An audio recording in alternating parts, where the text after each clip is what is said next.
What's up? Happy Pride Month. Welcome back to another episode of What is Liora Mad About This Time? That's right, you guessed it, bisexual erasure in works of literature and the media, again. P.S. It's Pride Month, which is why I way overdid the bi getup because that's tradition. We just have to be as extra as possible. It's in the rules, I swear. Following my video on things to avoid when writing bisexual characters, one question I've gotten quite frequently is, what if it doesn't seem appropriate, given the setting that I'm writing or the style, to mention specific labels, bi, pan, poly, whatever. So I wanted to give some examples from literature and TV that I thought did a really good job of representing bisexuality without explicitly mentioning what the character's orientation or label, what their chosen label is. Bisexual erasure at its core is based on the assumption that the only way a person can experience same gender attraction is if they are gay, and the only way you can experience opposite gender or different gender attraction is if you're straight. And that is just not the case. We have to remove those assumptions. We have to come out and say, there is a third door. If you're willing to say gay in your novel, but you're not willing to say bi, I'm not okay with that. If you don't want to address labels at all, you don't have to, but if you're going to acknowledge sexuality and you're going to talk about the different characters' experiences of attraction, just don't cancel the multi-option. Don't present it as if gay or straight are the only choices. God bless Maggie Stiefvater. She did an amazing job in both The Raven Boys and Call Down the Hawk of giving us awesome, non-erased representation. I'm going to do my best not to spoil anything. Basically, I'm not going to mention who the characters are, but just say that there is one character in the Raven cycle which starts off interested and obviously attracted to a girl, and then later on in the series finds themselves obviously attracted to a boy. At no point does it ever say, I'm gay or I'm not gay or I'm bi or I'm not bi. It just doesn't call into question the attraction in either case. They don't look back on it and say, oh wow, what was that? Maybe it was all a lie. And they don't look forward and say, oh my God, does this mean I'm gay now?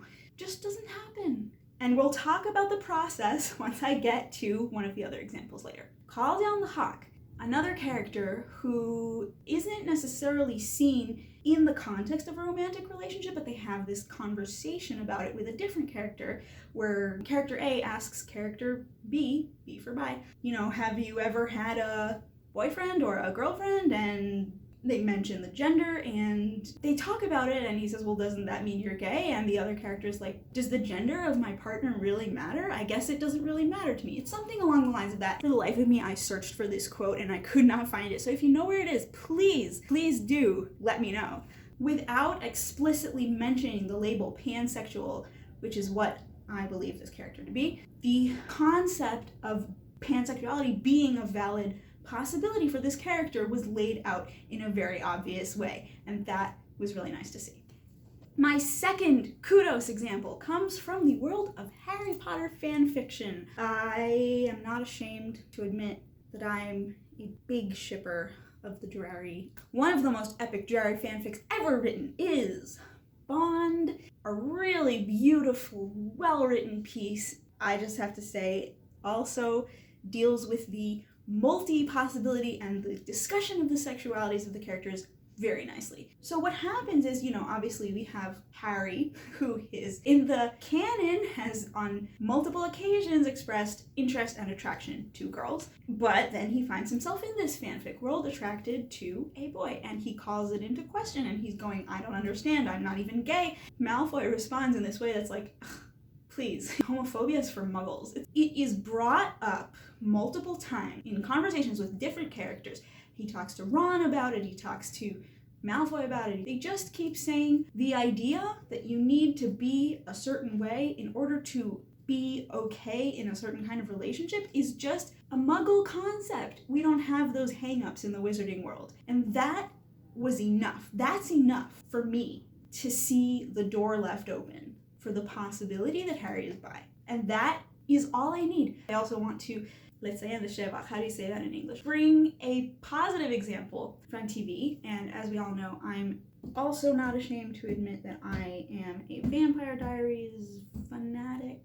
And the Vampire Diaries has 2 excellent spin-offs, both of which were probably better than the original series because they were directed by Julie Plec. So thank you, Julie. I love you. The originals. I'm gonna spoil this now. I'm not gonna spoil the plot. I'm only gonna tell you what the visibility is. There's a witch. Her name is Freya. I think she's introduced in season 2. She talks about having romantic relationships with men in her past. There's even this one point where she kind of brings home a guy and she's sort of making out with him, and then Klaus has a tantrum because that's what Klaus does. Later on in the series, she has a relationship with a woman. And again, at no point do they ever label what she is. It's just fine that she has a relationship with a man, and then fine that she has a relationship with a woman, and those are completely valid options for her, and she doesn't go crazy and freak out and, oh my god, what is this, I'm having an identity crisis. That is good representation. Legacies, which is then the spin-off of the spin-off, we couldn't get enough of it because we love it. Legacies, I mean, this blew my mind. They had bi visibility in the pilot. Josie talks about being attracted to a girl and being attracted to a boy in the pilot, in the first half of the pilot. That was just awesome. And now for the examples that made me sad.